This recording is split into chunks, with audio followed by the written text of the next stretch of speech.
Have you ever truly faced your deepest fears, alone in the quiet of your own home, with nothing but the pounding of your heart for company? I'm Alex, and my life has been a series of encounters with the unsettling, the inexplicable, and the downright terrifying, all within the supposed sanctuary of my own four walls. But this isn't just a collection of scary stories. This is the journey of how those moments, those heart-stopping instances of being utterly alone in the face of the unknown, didn't break me. Instead, they forged something resilient, something unbreakable, deep within my spirit. They taught me that courage isn't the absence of fear, but the unwavering choice to act in its presence. My earliest brushes with this peculiar brand of fear began young. I remember one night vividly. I must have been around 11 or 12, old enough to feel a sense of independence, but still too young to truly grasp the weight of being completely alone. My parents were out for the evening, and my older sister, Emily, was at a friend's house. The house was quiet, save for the hum of the refrigerator and the distant chirping of crickets. I was tucked into bed, trying to read by the dim glow of my bedside lamp, when I heard it. A soft, clear whisper from downstairs. It was Emily's voice, calling my name. "Alex, are you awake?" My blood ran cold. My mind immediately screamed, "Emily isn't home." I pulled the covers tighter, straining my ears. There it was again, a little louder this time. Unmistakably her voice, definitely from the living room. "Alex, can you come down for a minute?" The sound was so real, so utterly convincing, that for a split second, my logical brain warred with the primal terror gripping me. Was I mistaken? Did she come home early? No. I had seen her leave hours ago. I knew she wasn't there. The house was empty. The voice continued, a chilling echo of familiarity in the dark. I lay frozen, heart hammering against my ribs, until eventually the whispers faded into the oppressive silence. That night, I learned that fear could twist reality, making the impossible sound chillingly real, and that the greatest battles often begin in the quiet corners of our own minds. A few years later, when I was 14, the psychological dread morphed into something far more tangible. It was a warm summer evening, and once again, I was home alone. My parents had gone to visit relatives, a few towns over. I was in my room, engrossed in a video game, when a flicker of movement caught my eye. I glanced towards the window, which overlooked our backyard. There, sitting casually on one of our patio chairs, was a man I'd never seen before. He was just sitting there, completely still, staring directly at my window. My breath hitched. He wasn't looking at the house. He was looking at me. A wave of icy panic washed over me. I ducked below the window, my heart now a frantic drum solo in my chest. I crawled to the other side of the room, my mind racing. What do I do? Who is he? After what felt like an eternity, I slowly, cautiously, peered over the windowsill again. He was gone from the chair. My gaze darted around the yard, searching. Then, I heard a faint scraping sound from downstairs. He wasn't gone. He was mobbing. I heard another distinct sound, a quiet clinking, coming from the back door. He was trying to get in. In that instant, the fear was paralyzing, but something else ignited to a fierce, primal instinct to protect myself, to act. I didn't hesitate. I grabbed my phone, scrambled to the front of the house, locked the front door, and dialed 911, my voice a shaky whisper as I explained the situation. I stayed on the line, hidden, listening to the sounds of attempted entry, until the siren wail in the distance sent him fleeing. That night, I learned that fear can be a powerful catalyst, forcing you to find a strength you never knew you possessed. A quickness of thought and action that can mean the difference between vulnerability and survival. These were just the beginnings, the early lessons in a lifelong journey of confronting the shadows and discovering the light within. That night, I learned that fear can be a powerful catalyst, forcing you to find a strength you never knew you possessed. A quickness of thought and action that can mean the difference between vulnerability and survival. These were just the beginnings, the early lessons in a lifelong journey of confronting the shadows and discovering the light within. But some lessons are etched even deeper, leaving scars that, over time, transform into badges of resilience. I was only 10 years old when the world decided to test my mettle in the most terrifying way. My younger brother had a sudden, severe accident, and my parents rushed him to the hospital in the dead of night. In the chaos and panic, I was left alone, A small boy in a big, silent house. A chilling sense of isolation pressing in on me. Then, the silence shattered. A loud, splintering crash echoed from the back of the house. The unmistakable sound of a door being forced open.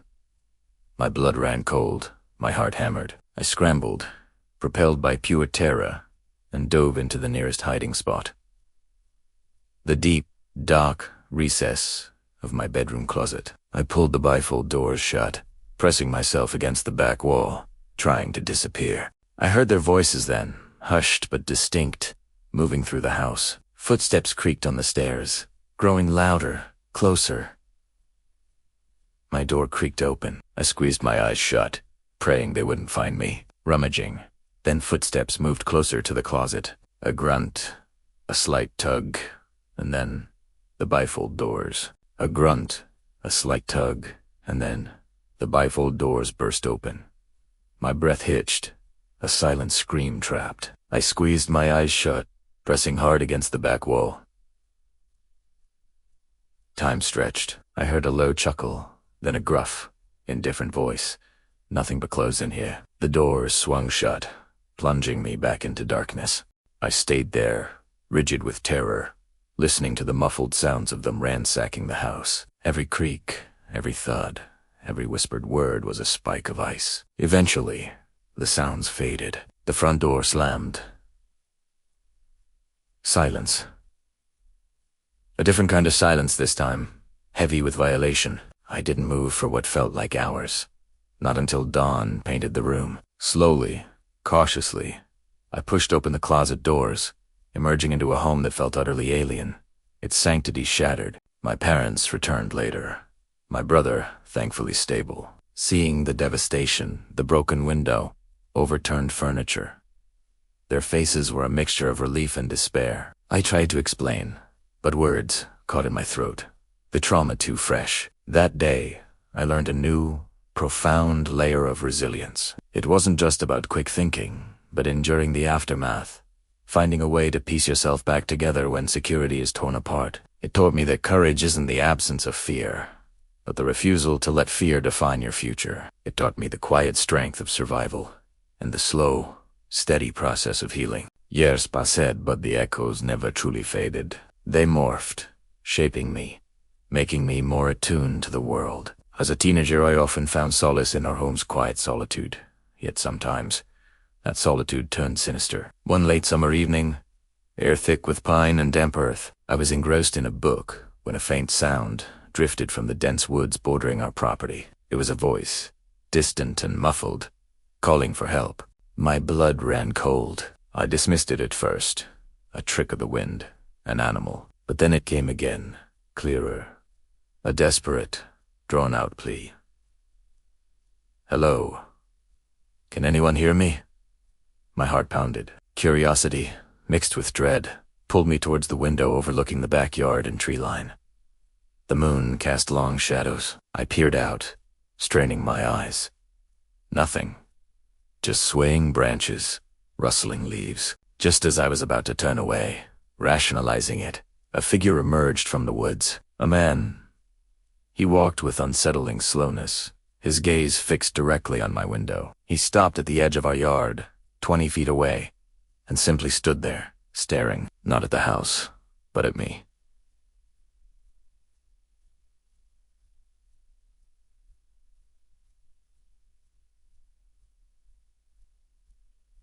My breath hitched. Primera vez que Hawaii, pressing myself against the wall.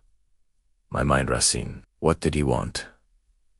Why was he just standing there? Then he moved. He took a hesitant step, then another, until he was right at our fence. His eyes, even from that distance, felt like they were burning into me. And then he raised a hand and began to bang on the window pane. Not a gentle tap, but a forceful, rhythmic thudding that resonated through the glass and into my bones. Each bang was a hammer blow against my composure, an assault on my fragile safety. I froze, unable to move, unable to scream. This wasn't a random pass. This was someone deliberate, terrifyingly focused. I stood there, paralyzed, watching him through the thin curtain, his silhouette growing larger, more menacing with each bang. The sound was relentless, an invasion of privacy, an assault on my peace. It was a primal fear, the kind that whispers of being hunted. I knew I had to act, but my limbs felt like lead. The banging continued, louder, more insistent, as if he knew I was there, as if he was trying to break through not just the glass, but my very resolve. This was a different kind of terror, a slow, creeping dread that felt like it was suffocating me. The world outside had once again reached inside, demanding my attention, demanding my strength. My paralysis finally broke. A primal will ignited, forcing my trembling hand to dial 911.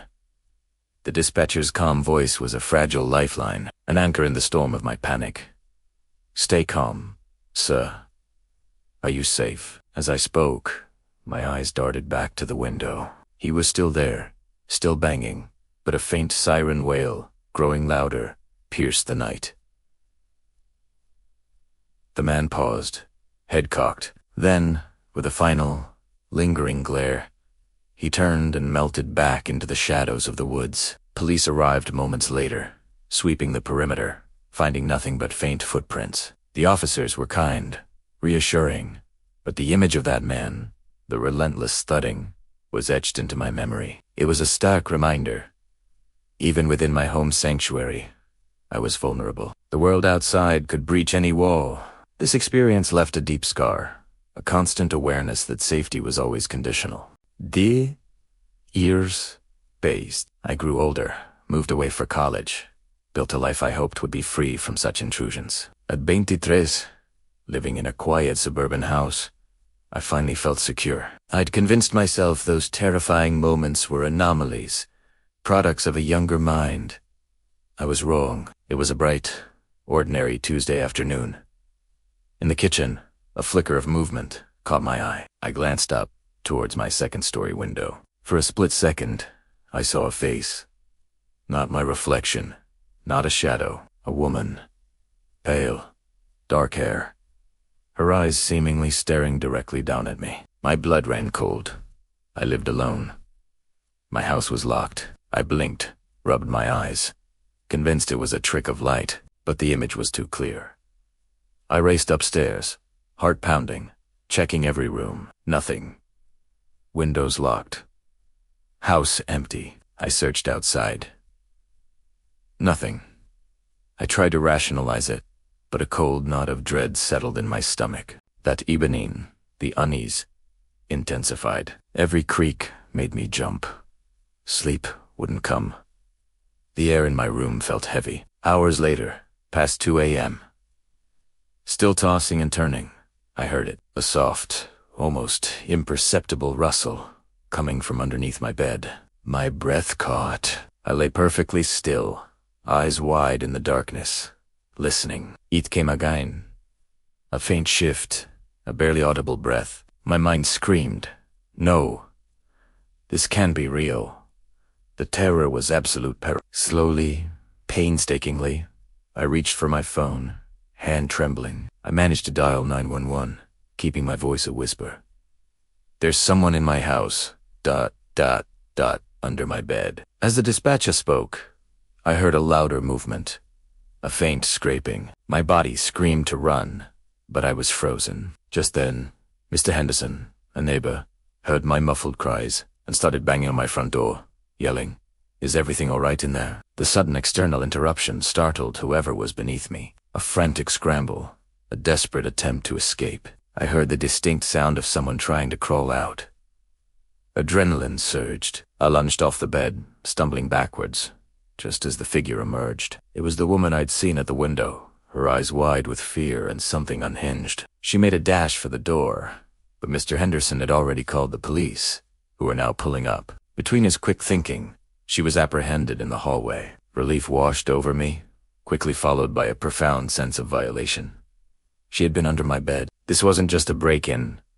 It was an invasion of my deepest, most personal space. It shattered any remaining illusions of safety. The sense of vulnerability, of being utterly exposed, was more acute than ever. This wasn't just a bad dream. This was a waking nightmare made flesh. The immediate aftermath was a blur of police questions, flashing lights, and the comforting, yet disorienting, presence of Mr. Henderson and other neighbors. The woman, it turned out, was a known transient with a history of mental health issues who had fixated on my house for reasons unknown. But the explanation, however rational, did little to soothe the profound sense of violation.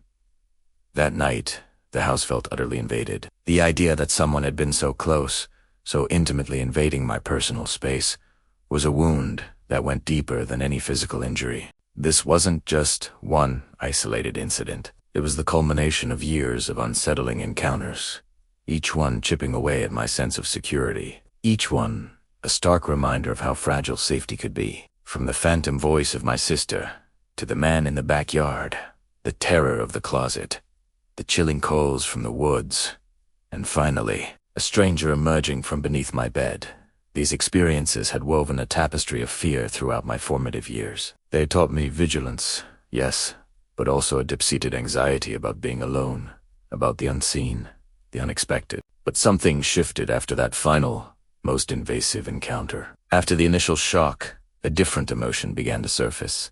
Not just fear, but a fierce, quiet resolve. I realized that while these experiences had been terrifying, they had also forged something within me. They taught me resilience. They taught me that, even when faced with absolute terror, I had found a way to survive. I had called for help. I had hidden. I had reacted. I had endured. Fear is a powerful emotion, a primal instinct designed to protect us.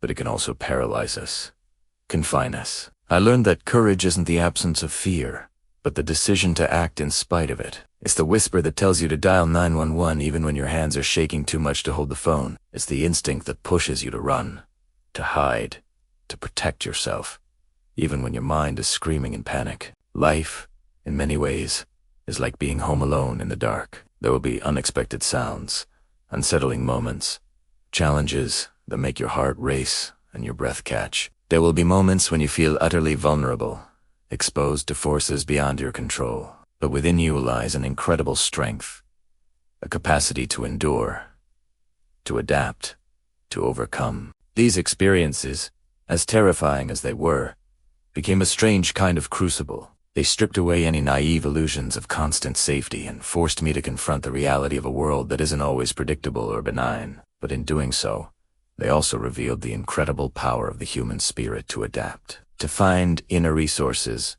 and to emerge stronger. I learned to trust my instincts, to be aware of my surroundings, and to appreciate the profound comfort of connection and community. Mr. Henderson's swift action was a testament to that. So, don't let the fear of what might happen prevent you from living fully. Acknowledge the fear, respect it, but never let it dictate your path. Trust your instincts, be prepared, and remember that every time you face a challenge and come through it, you build an unshakable fortress of inner strength. These aren't just stories of fear. They are testaments to the indomitable human spirit. They are reminders that, even in our most vulnerable moments, we possess an incredible power to rise, to learn, and to shine our own light into the darkness. Embrace your journey, acknowledge your fears, and then, bravely, step forward.